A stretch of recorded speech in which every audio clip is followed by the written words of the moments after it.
Welcome to part 3 biology revision series here at Kadzonzo girls. Hope you're also doing okay at home.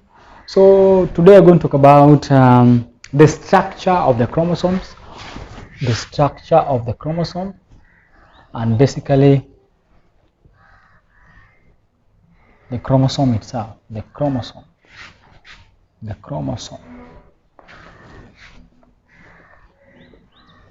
So just to pass through or just recap on chromosome, we say that chromosomes are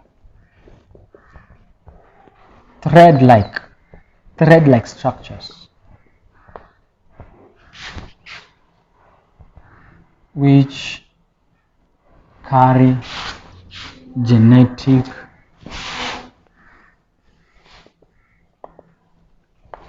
materials, are thread-like structures which carry genetic materials. So if maybe you were to draw this thread-like structure, how does it look like? It looks like something like this. This could be our chromosome if you were to draw it in a 2-dimension. But if now at home, since you have data bundles, you can Google and see the 3-dimension of how the chromosomes look like. So if we were to draw it, you can see here we have a chromatid, and also this one is a chromatid. So we call them sister chromatids. So this one is a pair of homologous chromosome. This one is a pair of homologous chromosome. This one is a pair of homologous chromosome. So this being a pair of homologous chromosome, why do you call it homologous? Why do you call it homologous? It is homologous chromosome because it has, let us just define what is homologous chromosomes. Homologous chromosome simply means are chromosomes which are similar in structure. When you say structure, it simply means shape and also length, but carry different genetic materials. So that is the definition of a homologous chromosome. That's the definition of homologous chromosomes. Chromosomes which are similar in structure but carry different genetic materials or have different genetic constitution.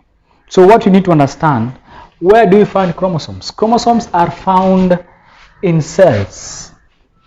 Remember, we have 2 types of cells. We have somatic cells, which are body cells,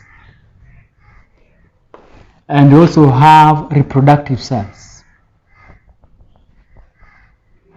These reproductive cells are the gamete cells, which we talked about.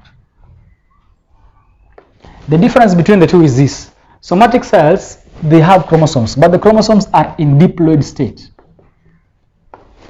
And in gamete cells, the chromosomes are in haploid state. Hap means a half, while diploid means just one.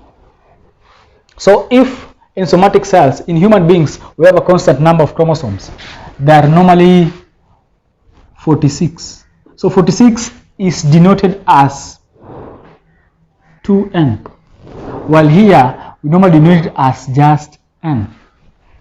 So if this one is 43, this one is 23, sorry, it is 23 chromosomes, here we shall have 46.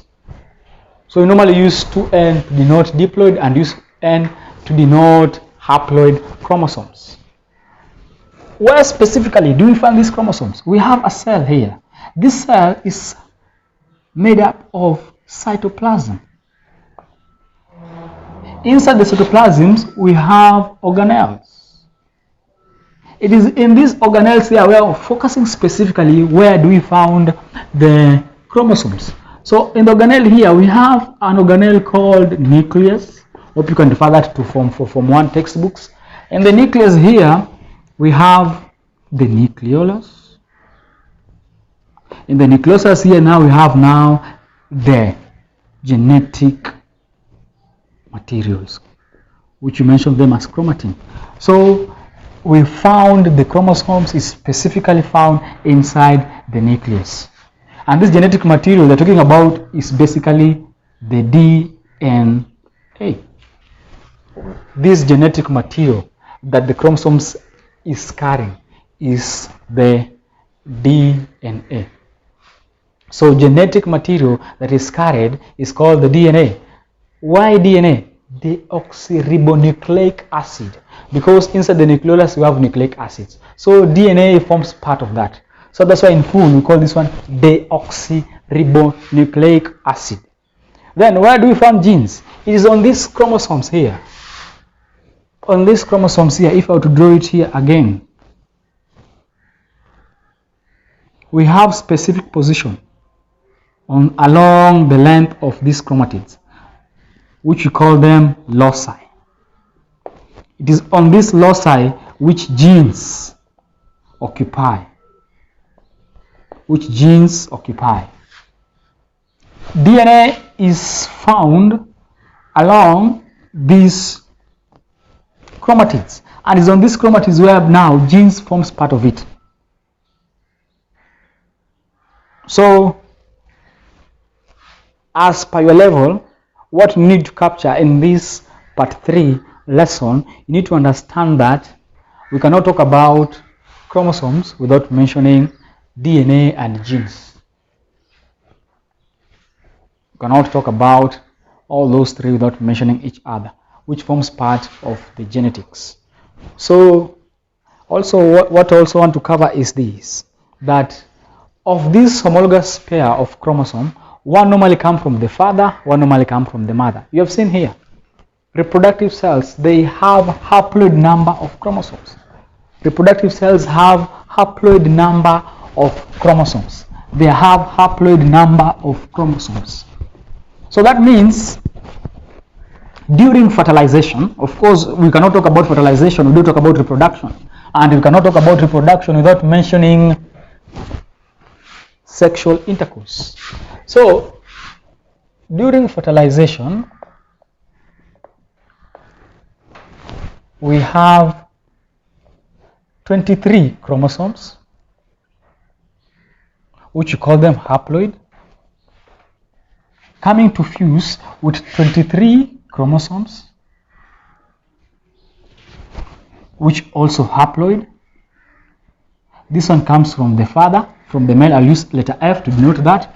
This one comes from the mother, female.